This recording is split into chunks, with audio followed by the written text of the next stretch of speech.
আমরা ইংল্যান্ডের মধ্যে একটা উরুস করতেছিলাম। সেখানে মাদ্রাসায় দেওবন্দে একটা ছেলে তার বোনের দাওয়াতে গেছে ইংল্যান্ডে ভিসা নিয়ে। তো বোনের জামাই আবার আমাদের খুব ভক্ত। তো উনি বললেন, হুজুর আমার শালা আসছে ইন্ডিয়া থেকে, উরুসে নিয়ে আসতে চাচ্ছি, সে যদি আসে আমি আপনাকে বলবো, আপনি তাকে মাথায় রেখে বক্তব্য দিন। যাই হোক, লম্বা কথা। পরবর্তীতে আমি মাহফিল শেষ করে আমরা একসাথে বসছি পাশের রুমে গিয়ে। তো উনি আমাকে বলতেছেন, আমার জীবনে আমি প্রথম কোন সুন্নির মাহফিলে বসছি। আমি তাকে জিজ্ঞেস করছি কেমন লাগছে। তুলনামূলক অনেক ভালো। আচ্ছা, আপনার কোনো প্রশ্ন আছে? হ্যাঁ আমার প্রশ্ন আছে। কি প্রশ্ন? এই ধরনের ইসালে সওয়াব এগুলাতে শিরক, এগুলা শিরক। এখানেই আমি আপনাদেরকে বলছি আমাদের শিকার জন্য আপনারা প্রশ্নগুলা ডিল কিভাবে করবেন। প্রথম জিনিস, যে কেউ যে কোনো ক্ষেত্রে যদি বলে এটা শরীয়তের মধ্যে জায়েজ, তখন কি বলবেন? কোরআনের আয়াত, হাদিস, উলামায়ে উম্মতের অভিমত। কেউ যদি বলে না জায়েজ, তখনও জিজ্ঞেস করবেন কি? কোরআনের আয়াত, হাদিস, উলামায়ে কেরামের অভিমত। যেই যা কিছু বলবে এই তিনটার আদলে বলতে হবে। আজকে থেকে সেটা আপনারা মুখস্থ করে ফেলেন।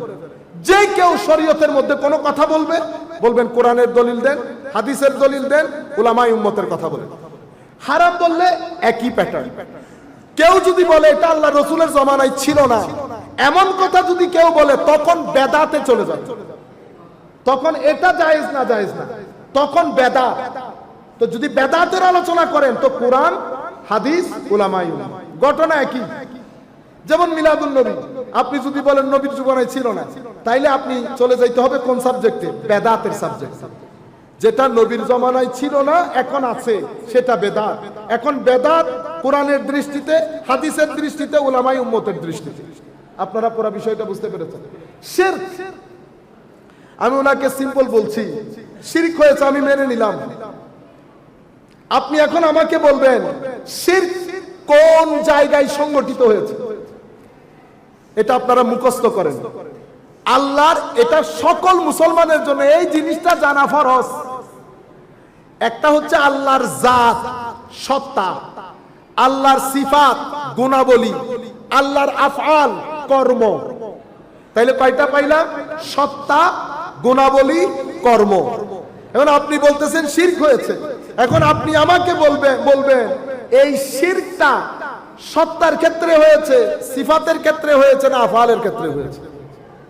উনি বলতেছেন আমি তো আপনার প্রশ্ন বুঝতেছি না। হ্যালো, বলতেছেন অ্যাক্সিডেন্ট হয়েছে, অ্যাক্সিডেন্ট হয়েছে। তো অ্যাক্সিডেন্ট কোথায় কার সাথে হয়েছে বলতে হবে না? আপনি কেমনে বলে দিলেন? জাত মানে হচ্ছে আল্লাহ এক, একক, অদ্বিতীয়, শুরু নাই শেষ নাই। আমি যদি কাউকে এই উরুসের মাধ্যমে, আমি কি দাতাগঞ্জ বক্স আলী হুজবেরিকে শুরু নাই শেষ নাই বলেছি? বলিনি। আমি কি বলেছি উনি একক, অদ্বিতীয়? তাইলে তো জাতের সাথে শরীক করি নাই, তাইলে জাতের মধ্যে শিরিক হয় নাই। সিফাত, সিফাতের মধ্যে কিছু সিফাত আল্লাহর জন্য এক্সক্লুসিভলি, কিছু সিফাত আল্লাহর জন্য ব্যবহৃত হয়, বান্দার জন্য ব্যবহৃত হয়। আমি যদি, যেমন আমিও দেখি না, আমিও বসির, আল্লাহ দেখেন, আল্লাহ বসির। তো দুইজনে দেখি, শরীক আছে কিন্তু শিরিক হয় না। কেন? কারণ আমার দেখাটা আল্লাহর দেখার মতো না। আমি দেখছি কারণ আল্লাহ আমাকে দেখার তৌফিক দান করেছে। আল্লাহ দেখেন সত্তাগতভাবে, আল্লাহকে কেউ দেয় নাই, আমাকে তো আল্লাহ দিয়েছে। সেই কারণে এটা শিরিক না, এটাকে বলে জয়নিং অ্যাট্রিবিউট। মানে জিনিসটা আল্লাহর জন্য, আমিও শুনি, আল্লাহ শুনেন, আমিও সামি, আল্লাহ সামি, কিন্তু শিরক হচ্ছে না। কেন? কারণ আল্লাহ সত্তাগতভাবে, আমি আল্লাহর মাধ্যমে। তো আমি এখন, আপনি বলেন উরুস করার মাধ্যমে, ইসালে সওয়াবের মাধ্যমে আল্লাহর কোন গুণের মধ্যে শরীক হয়েছে? আপনি বলেন। উনি বলছেন না, সিফতের মধ্যে তো শরীক হয় না। তো ভাই কোন জায়গায় শিরিকটা সংগঠিত হয়েছে, কোথায়? আপনি আমাকে এক্সাক্ট প্লেস বলেন। কি ইংল্যান্ডে হয়েছে, না আমেরিকায় হয়েছে, না ইন্ডিয়াতে হয়েছে? আপনি আমাকে বলেন। তাহলে আমি আপনাদেরকে কি শিখাই দিলাম? কেউ যদি বলে এই কাজ শিরিক হয়েছে, আপনারা সিম্পল জিজ্ঞেস করবেন জাতে, সিফাতে, আফআলে কোন জায়গায় কিভাবে শিরকটা সংগঠিত হয়েছে। সুতরাং আমার নবী সাল্লাল্লাহু আলাইহি ওয়াসাল্লাম বলছেন ইবাদত করিও, শিরক করিও। আর একটা গুরুত্বপূর্ণ মেসেজ যেটা আমরা কাউকে দেই না। আমার নবী বলেছেন একসাথে থাকিও, ফিরকা হয়ে যায়, গ্রুপ গ্রুপ হয়ে যায়। একসাথে থাকলে শক্তি থাকবে, গ্রুপ হয়ে গেলে শক্তি নষ্ট হয়ে যাবে। আজকে হচ্ছে না সেটা। আমরা একসাথে থাকার তালিমই দেই না। সারা জিন্দেগি অতিবাহিত করেছি দুই ভাইয়ের মধ্যে কি সৃষ্টি করার, দূরত্ব সৃষ্টি করার। আমি যে আকীদা পোষণ করি, আমি যদি আপনাকে সাথে না রাখি আকীদা শিখাইতে পারবো? তো আমি যদি আপনার সাথে প্রথম দিন থেকে উঠা বসা বন্ধ করে দেই, তো আমি তাবলীগ কাকে করব, দাওয়াত কাকে দেব? সেই কারণে আমাদের প্ল্যাটফর্ম থেকে দাওয়াত বন্ধ হয়ে গেছে, আরেকজনের প্ল্যাটফর্মের মধ্যে দাওয়াত জারি আছে।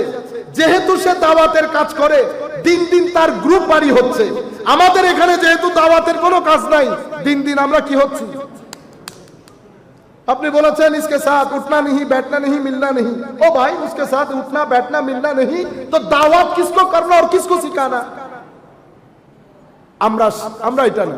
আমরা হচ্ছি হিন্দু বাড়ি, বুদ্ধ বাড়ি, খ্রিস্টান বাড়ি, ওয়াহাবি বাড়ি, যেই বাড়ির মধ্যে দাওয়াত দেবেন আমরা সেই বাড়ির মধ্যে উপস্থিত হব। কারণ আমাদের ভিতরে একটা প্রোডাক্ট আছে, সেই প্রোডাক্ট আমি আপনার কাছে বিক্রি করতে চাইবো। আপনার ইচ্ছে করলে কিনবেন, ইচ্ছে না হলে কিনবেন না। আপনারও দোকানের অভাব নাই, আমাদেরও কাস্টমারের অভাব নাই।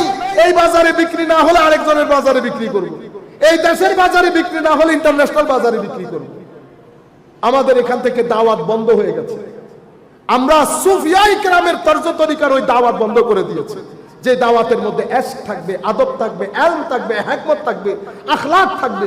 মানুষ আমাদের সাথে বসবে, তাদের সিনা নরম হবে, আমাদের ভিতরে হেদায়েতের নূর, ঈমানের নূর, মুহাব্বতের নূর, তাকওয়ার নূর থাকবে। মানুষ আমাদের সোহবতে বসে মানুষ পরিবর্তন হবে। আমরা পুরো বিষয়টা বন্ধ করে দিয়েছি। সুফিয়ায়ে কেরাম দুনিয়া থেকে চলে যাওয়ার পরেও হিন্দুরা তাদের মাজারে যায়, দুনিয়াতে থাকতেও যাইতো, দুনিয়া থেকে চলে যাওয়ার পরেও যাচ্ছে। কেন? মজা পেয়েছে। আল্লাহর শানের, মহব্বতের, জজবাত, এটা একটা মজা। যেই বসবে আপনার সোহবতের মধ্যে সে মজাটা গ্রহণ করবে। আগে আমাদের মসজিদের ইমাম, এখনো পর্যন্ত মসজিদের ইমাম, মসজিদের আশেপাশে যদি হিন্দু বাড়ি থাকে, পানি পড়ার জন্য আসে না? আসে না? এটা আমার নবীর আখলাকের ফিউজান। কারণ হোটেল বলেন, সমুদ্র বলেন, এরা নির্দিষ্ট কোনো ব্যক্তির জন্য না, সবার জন্য, সবার জন্য। আল্লাহর আমার নবীর গোলাম যারা সৃষ্টির মধ্যে, তাদের কাজ সবার জন্য। এক ব্যক্তি কাফের হয়েছে, হিন্দু বাড়িতে জন্মগ্রহণ করেছে বিদায় সে হিন্দু, তাকে মুসলমান করার দায়িত্ব আমার, জোর করে না, আমার আখলাক, আমার এলম দিয়ে। আমরা জ্যামাইকার মধ্যে, এই ক্যারিবিয়ান কান্ট্রি জ্যামাইকার মধ্যে আমরা বক্তব্য দিচ্ছি, ৩-৪ জন সিনিয়র উকিল বসা, একজনও মুসলমান, খ্রিস্টান, তারা চাচ্ছে ইসলাম কবুল করার জন্য। এখন আপনি তাদেরকে কি বক্তব্য শোনাবেন বলেন তো? সেই জায়গার মধ্যে আপনি যদি মহব্বত ভরা, ইশক ভরা, তাকওয়া ভরা, ইখলাস ভরা বক্তব্য না দেন, আপনি তাকে কনভিন্স করতে পারবেন না। আমাদের মধ্যে একটা ঘৃণা, একটা অহংকার, আমাদের ভিতরে কি যেন একটা বাসা বেঁধেছে, যার কারণে আমাদের এখানে দাওয়াতের কাজ পরিপূর্ণরূপে বন্ধ হয়ে গেছে। এরপরে আমার নবী বলছেন, আল্লাহ 3টা জিনিস তোমাদের কাছ থেকে আশা করেন না, অপছন্দ করেন। নাম্বার 1, কিল ও কাল, রাত দিন বক বক বক বক বক বক করা, এর কথা এরে, ওর কথা এরে, ওর কথা এরে। কেন?